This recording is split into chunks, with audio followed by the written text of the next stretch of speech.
Celebrating the baby boomer lifestyle. This is Boomer Life with Sterling Fox on AM 650.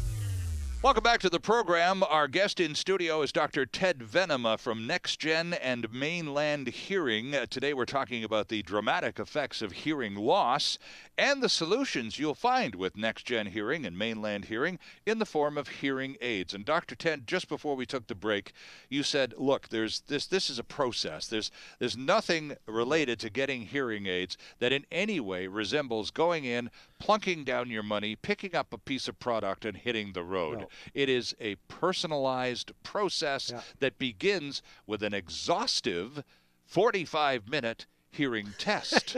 I mean, it's not exhausting for that. I've had the test, friends. Yeah, I wasn't out of breath once, but it's not exhaustive in that sense. There's no mountain climbing involved. But you sit down in a quiet room in a soundproof or sound reduced area, and you're very comfortable. But you actually focus for 3/4 of an hour, and you go through this whole thing. Well, they want to test your ability to hear tones, and then they test your ability to hear speech. Right.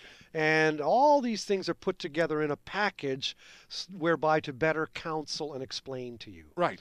Because the degree of your hearing loss is going to have implications on what hearing aids you might want or benefit from. The degree and the shape of your hearing loss determines the problems that you would have with speech. And all of that has to fit a picture. Mm-hmm. So when you... And it's a little bit different from the eye, because a prescription for the eye, you know, they'll shine one thing. How does that? Oh, that's kind of blurry. Next one. Oh, that's better. Oh, that's good. They keep changing the lenses on you. Oh, it's getting more blurry. Okay, let's go to the first one again. Ah, Jesus healed. Right. And it's not like with hearing aids. It's the inner ear itself. See, with the eyeball's either too long or too short. Okay. So light isn't focused properly on the retina or the back of the eye. All right. And the retina, in a sentence, changes light into electricity, which is the language your brain runs on. Oh, and so the glass that you wear is just a focusing device. Exactly. But hearing aids are different. They make sounds louder, but the problem of the hearing is usually in the inner ear, in the retina, in quotes, of the ear itself. Okay. And so hearing aids aren't going to be, what do you call it, the same kind, lending the same benefit for the ear that people might expect. People need to have realistic expectations that are based on clear explanations. Okay. That's really the long and short of it. That's why I say a good hearing healthcare practitioner walks the walk with the client. Okay. Hearing aids have to be explained. How do you use them? How do you insert them? How do you change the battery?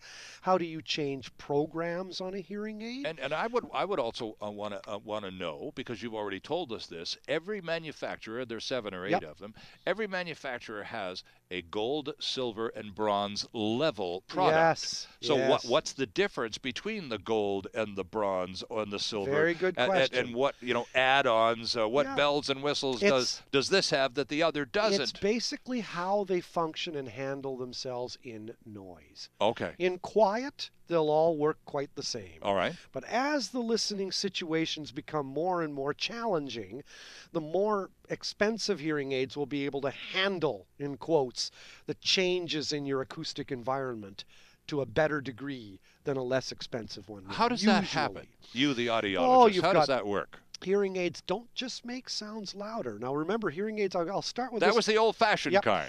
Hearing aids graduated into having what's called compression.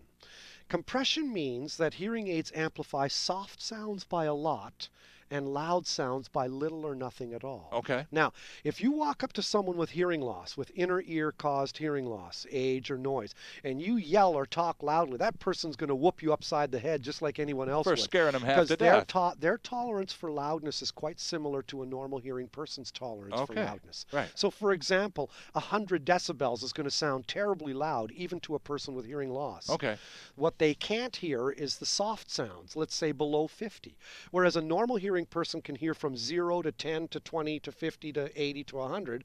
The hearing loss person may not be able to hear anything until it's about 50 decibels. Oh, I see. And then from 50, 60, 70 to 80 to 90 to 100 they can hear. Okay. But 100 is going to be too loud again. Mm-hmm. Okay, just like it was for the normal hearing person. Right, okay. So they have a smaller, what you call dynamic range. The room, the floor to their ceiling, it's like the floor has been raised but the ceiling hasn't. Okay, the floor being really soft sounds and the ceiling being loud. It's like with hearing loss, the floor went up halfway. So hearing aids eliminating all those soft sounds. Yes. Okay. And so hearing aids have to amplify soft sounds by a lot. But as the sounds start to get louder, the hearing aids have to automatically back off. And that's called compression. All hearing aids today have that. Okay. Okay. That was the biggest transfer or change. Was the second one is let me stop you on compression though. Yeah. Because you're the programmer. Yep. You've taken my hearing test. You know exactly where my marks are and exactly what I need to have boosted and where I need help. Yep.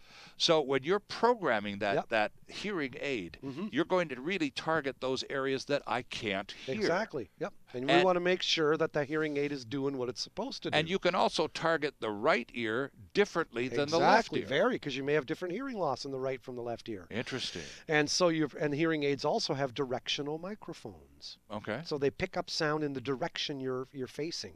No, they don't help you find directions on Google and find your way to Kelowna. That's okay. Guys never use those maps anyway. But they will help you. They'll pick up sounds in the direction you're facing more than more than background noise. Okay. They also have digital noise reduction.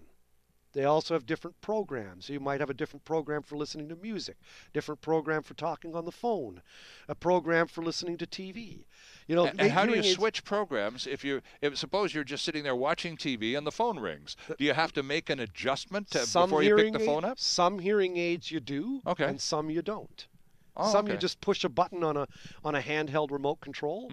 But one hearing aid company called Resound out there, as soon as an iPod or iPad is within 1 foot range, the hearing aid automatically is streaming with it. Oh, is that right? Yes. So they use Bluetooth streaming as well. Because I have a friend who's in his early 80s who wears 2 hearing aids, and he carries one of those little remote control devices, like a tiny little remote, so and he's got one for the left ear and one for the right ear. That's right. And he literally, when we sit down in a restaurant, and if there's too much background noise, he'll pull his remote out and kind of fine-tune his hearing aids. Yep. And you can do that. That's really cool. That's all part of today's hearing aids. So does every hearing aid user carry a remote control? Not all of them. Not all of them. Okay. Some people can't handle that. Too much work? Yeah, you've got you got people in old age homes. You know, people with with dementia, people with Alzheimer's, people with hearing loss who need hearing aids, but they can't handle all these devices like these remote controls. Right, because they just forget when they put them down. Right. Yeah. Okay. So sometimes I confiscate those from people. Okay. You know, when the next time I see them, it depends on how the person's handling things. You try to open the box one piece at a time. Okay. And as the person comes back to see you, you explain another facet of the hearing aids. We like to see people a week after the fitting, and then 2 weeks after the fitting, 3 weeks after the fitting, and then finally 2 months after the fitting, 3 months, you know, so you get them used to wearing the hearing aids a step at a time. It's like walking into the water. You know, you're wading in.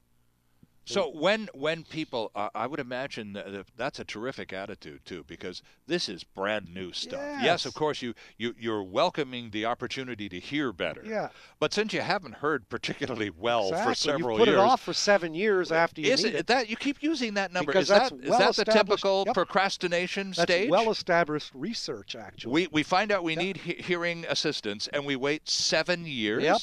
Aren't we smart? People put it off after 7 years after they need it. Now, is part of that, Dr. Ted, because of the clunky old hearing aids that people used to have to wear, that thing on your glasses that looked like a, you know, with a big hunk of plastic? Stigma. People look at hearing loss as having to do with age. Right. Everybody wears glasses, and they can be as big as God in the front of your face. Look at Elton John. Yeah. Glasses are a fashion statement. Hearing aids aren't. But today, you're noticing a lot of people walking around with ear gear anyway. Right. I mean, they've got... Everyone's wearing the buds and the iPods. So now, actually, hearing aids are being produced to work with ear gear better. Well, here's a surprise. When I was in at Mainland Hearing with Dr. Lee getting my test, we had a lovely conversation afterwards in which he went over my marks and told me I passed. But most importantly, at the end of the conversation, I said, well, then, I guess, Dr. Lee, I'm probably not a candidate for hearing aids, am I? He said, not at this point, but please come back in a year and we'll reassess. And I said, well, you know, do you wear hearing aids? And he says, as a matter of fact, I do. And I'd been sitting there and you never knew. Across the desk from this guy. It's not a very big desk, sitting even closer to me than you are right now. Yeah. And all of a sudden, he reaches up in behind his ears and goes, bang, bang. And there's these two hearing. And I was looking at him for an hour. Yeah, you'd never know. And I hadn't a clue. Not a clue. But he's exactly right. Your perceptions are, because those are behind the ear hearing aids. They probably have a little thin little wire coming down from in front of your ear and going into your ear canal. I didn't even see that. You'd never notice it. Those are the behind the ear. The all in the ear style are quite cosmetically appealing as well. Now, you've talked about the gold, silver, and bronze pricing points for these manufacturers. Are some of the price points based on cosmetics or appearance, or are they more feature-oriented? More feature-oriented. Okay. Yeah, because in the gold range, you'll have in the ear and behind the ear. Silver range, you'll have the same style. Okay. So the style is a matter of personal preference and manual dexterity and all of those issues. What kind did Dr. Lee have? What type? I'm thinking he had behind the ear style. Okay. If you're saying he reached behind and pulled these hearing aids out. Yeah, I guess, And they had, but they just sort of magically appeared because it didn't occur to me that this guy, my hearing guy, might be wearing hearing aids. Those behind the ear style are actually, in my opinion, even more cosmetically appealing and less noticeable. Okay, we need to take a quick break here, but just before we do, what's the most popular style in 2014 for people who wear hearing aids? Behind the ear. Behind the ear. Yep. Because they're not like those big beige fat things that you think about people wearing, those hearing aids that sat behind your ear. Right. Those ones that are about an inch and a half long and about a half. Get that out of your head. And you can see the volume dial on them. Get that out of your head. It's gone. Okay. That's yesteryear. It's not done anymore. Oh, and they're pretty slick. Not unless you don't notice them. If you have a severe to profound hearing loss, you might have a larger hearing aid that more approximates what that image is. But 90% of people with hearing loss have hearing aids about as big as a peanut. Yeah. And it sits behind your ear, and the connection is like through a thread wire. Yeah. Very, very thin. I was amazed at the sort of nanotechnology involved. It's so tiny. It is. Our guest in studio talking about hearing is audiologist Dr. Ted Venema from NextGen Hearing and MainlandHearing.com. That's their website. NextGen also has a website. Surprise, surprise. Let me just point you in the right direction by spelling NextGen. It's NexGen. Hearing.com. Back with lots more with Dr. Ted after this quick timeout. It's all about the baby boomer lifestyle. Boomer Life on AM 650.